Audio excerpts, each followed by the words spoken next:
Ash, I'm 30, I'm an Aries and I live in North London. Okay, yeah. You look like maybe like one of your French girls. 1, 2, 3, 4, 5. Probably it'll be more like this. 5-1.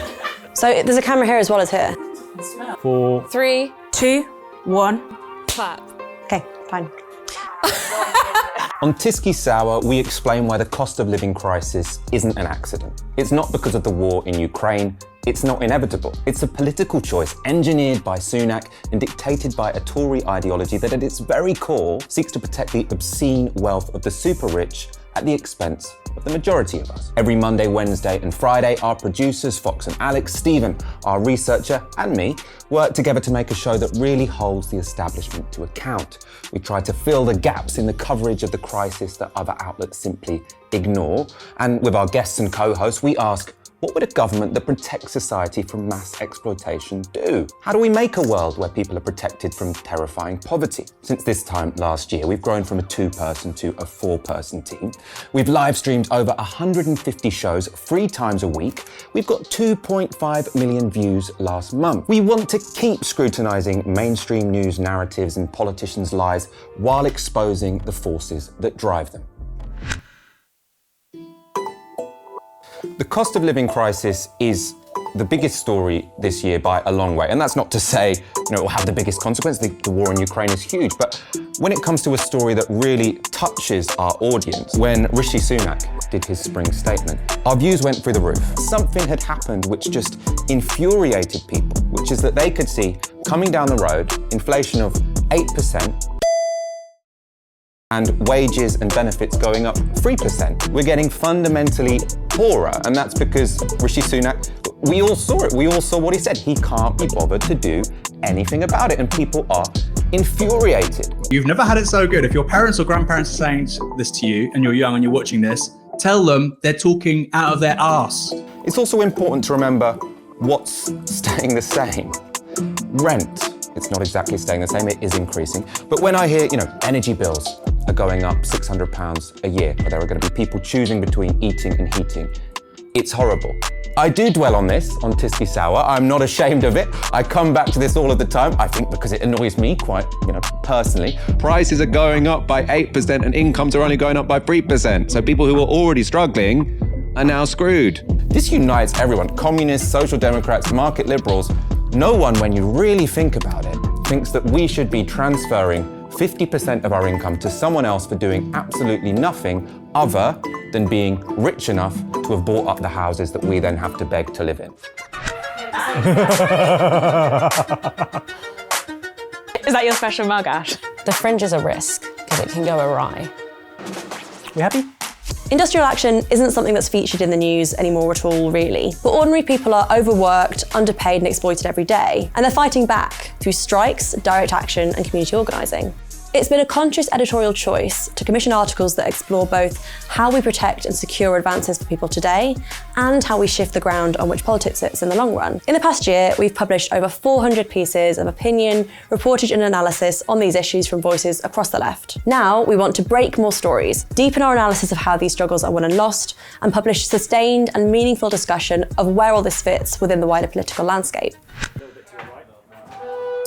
My right. If you were to isolate the single biggest change in media coverage of any particular field in Britain over the last 40 to 50 years, it's industrial disputes. You used to have committed industrial reporting, editors, just like with business. It's not been the norm. And if there's one thing that we can do at Novara Media in the next 10, 15 years, it is to create a political culture in this country where when workers are told, we don't do that here, they're told, that's not quite right. Or even better, they're too scared to utter those words in the first place. And I'm looking at that. See you on Saturday. Our podcasts take the time to ask the questions of capitalism that the mainstream media aren't able to touch. Take Planet B, for example. Because we are properly independent, we're able to move away from mass media tactics of getting ordinary folk all wound up that their commute to work has been disrupted by the loony lefties, and actually ask, okay, what's at stake here? For Planet B, we could ask questions like, as the climate changes, what kinds of work will we find ourselves doing? What would a just transition look like for indigenous peoples? What sorts of global infrastructure will we need? You know, the bankers have a global infrastructure. They send money from one part of the world to the other by the press of a button. We have a global infrastructure when it comes to saving the worst examples of the human race, the bankers.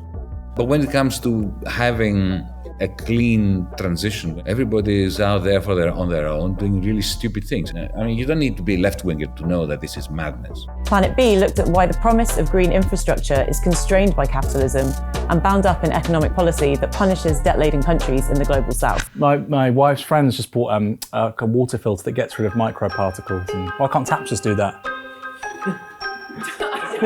Why can't taps just do that? For legacy media, whether it's in print or broadcast, climate change as an issue is ancillary. It's an afterthought. It's something to discuss once you've done everything else. But the truth is that climate change is the deciding issue of the 21st century. We owe it to our descendants to act now.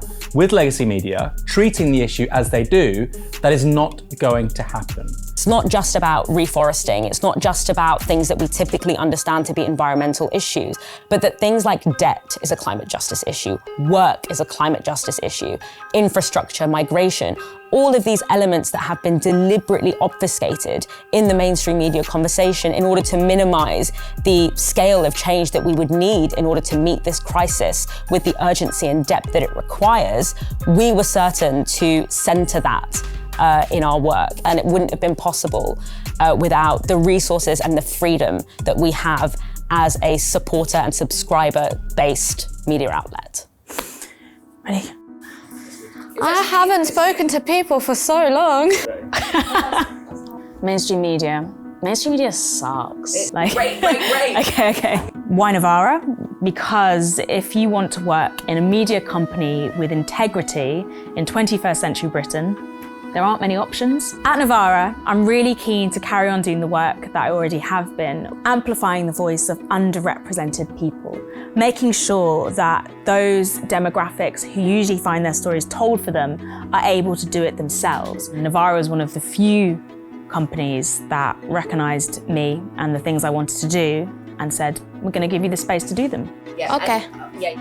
You've got to build the media that you want to see in the world. And unfortunately, the media landscape is controlled by like 4 right-wing Tory voting families in the UK. So if you want something different, you're going to have to find a way to fund it. We have worked tooth and nail to find the most ethical way to do that. That's why we don't have all these big ad partnerships. We don't have oligarch funding. All we have is an audience of people who believe in what we do. My point is though, if you're on the left and you're really angry about how things are, or just a progressive, I would implore you to fund new media, because without that, we're going nowhere. We're running to stand still. At Novara, I don't feel boxed in. I'm across editorial, video, and audio.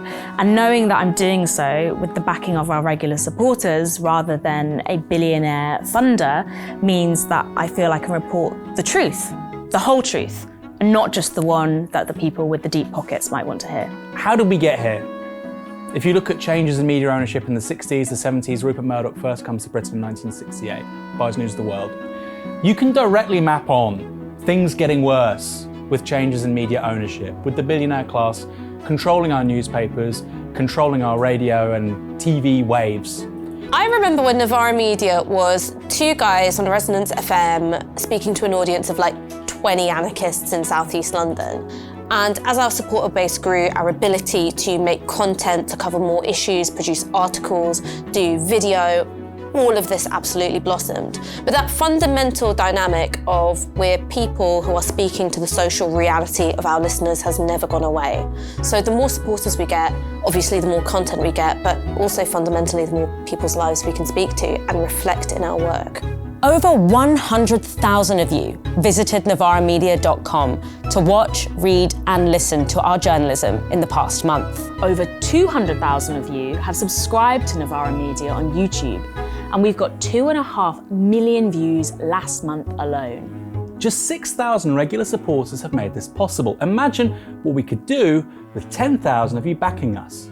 Defy the mainstream, support independent media with integrity. Join our regular supporters and help us to build our supporter base to 10,000 strong. Go to novaramedia.com/support And donate anything you can from just £1 a month. We can't do this without you.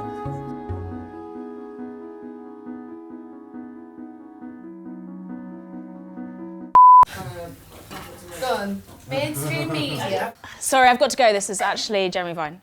That's what you should do.